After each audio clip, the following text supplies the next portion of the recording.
আসসালামু আলাইকুম দর্শক, সকলেই ভালো আছেন।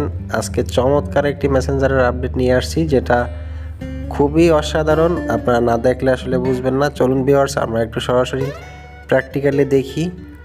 আপনার ফোনের মেসেঞ্জারে যে দেখেন এই যে অ্যাক্টিভ স্ট্যাটাস বারটা আছে, সেটা কিন্তু এখন আমাদের একরকমই থাকে সবসময়, সব ফোনেই দেখা যায় যে সবুজ। এখন মেসেঞ্জার নতুন একটা আপডেট নিয়ে আসছে, যেটার মাধ্যমে আমরা আমাদের এই সবুজ যে অ্যাক্টিভ স্ট্যাটাস বার, এটাকে আমরা কালার চেঞ্জ করতে পারবো। বিভিন্ন ধরনের কালার আছে, সেটা আমরা পরিবর্তন করতে পারবো। চলুন ভিউয়ার্স, আমরা কিভাবে আমাদের এই মেসেঞ্জারের অ্যাক্টিভ স্ট্যাটাস কালারটা পরিবর্তন করতে পারি সেটা আমরা শিখে নিব। সেজন্য আমাদের চলে যেতে হবে মেসেঞ্জারে। আপনি আপনার ফোন থেকে মেসেঞ্জার চলে আসবেন, এখান থেকে 3 ডট লাইনে টাচ করবেন, এখান থেকে চলে যাবেন আপনার সিটিংসে আসার পরে আমি একটু বিষয় বলি আপনাকে। আপনি যদি মেসেঞ্জারে আপনার ফোনটা আপডেট না দেওয়া হয় রিসেন্টলি, সেক্ষেত্রে আপনি মেসেঞ্জারটা আপডেট করে নেবেন। আপডেট করলে আপনার এই অপশনটা চলে আসবে। এখানে লেখা আছে দেখেন অ্যাক্সেসিবিলিটি, জাস্ট এটা টাচ করবেন। এটা কিন্তু আপনার ফোনে সাদা আগের ওল্ড ভার্সনের মেসেঞ্জার থাকলে আসবে না, এটা মেসেঞ্জার আপডেট দিলে চলে আসবে। এরপর দেখেন লেখা আছে কালার ফিল্টার, এখানে টাচ করবেন। টাচ করার পর দেখেন এই যে প্রথম যেটা আছে, এটা দিলে আপনার এখন স্বাভাবিকভাবে যে কালারটা আমাদের সবসময় থাকে ওরা থাকবে। এরপর যদি আপনি দেন ব্লু বা ইয়েলো, এটা টাচ করতে পারেন, তাহলে দেখেন যে এই যে কালারটা, এই কালারটা আমাদের এখন স্ট্যাটাস বার থাকবে। এটা টাচ করলে এই কালারটা থাকবে।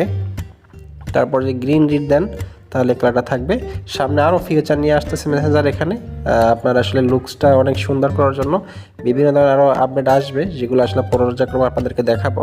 তো এখন আপাতত এটাই আসছে, সেটা আপনাদের সাথে শেয়ার করলাম। তো সেই জন্য এখন এটা আমরা একটু দেখি যে আসলে প্র্যাকটিক্যালি হয়েছে কিনা। আমরা জাস্ট এটাই সিলেক্ট করলাম। এরপর এখান থেকে ব্যাগে চলে যাব।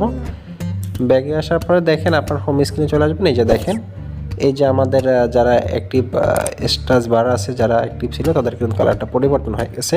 ওখানে কয়েকটা কালার আছে, আপনি চাইলে আপনার মনের মতো যে কোনো কালার পরিবর্তন করে নিতে পারেন। জাস্ট এখান থেকে 3 লাইনে চলে যাবেন, এখান থেকে সিটিংস থেকে চলে আসবেন অ্যাক্সেসিবিলিটি, এখান থেকে কালার ফিল্টার অন করা। এখান থেকে আপনি যেটা পরিবর্তন সেটা চাইলে করতে পারেন।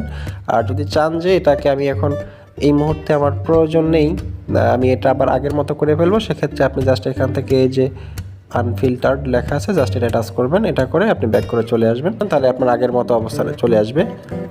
এই যে দেখেন, এখন আগের মতো আপনার সিগন্যাল চলে আসছে। এই ছিল দর্শক আজকের ভিডিওটি। যদি ভিডিওটি ভালো লাগে অবশ্যই লাইক এবং কমেন্টস করে জানাবেন আপনার মূল্যবান মতামত। দেখা হবে নতুন কোনো ভিডিওতে। সে পর্যন্ত ভালো থাকুন। আল্লাহ হাফিজ।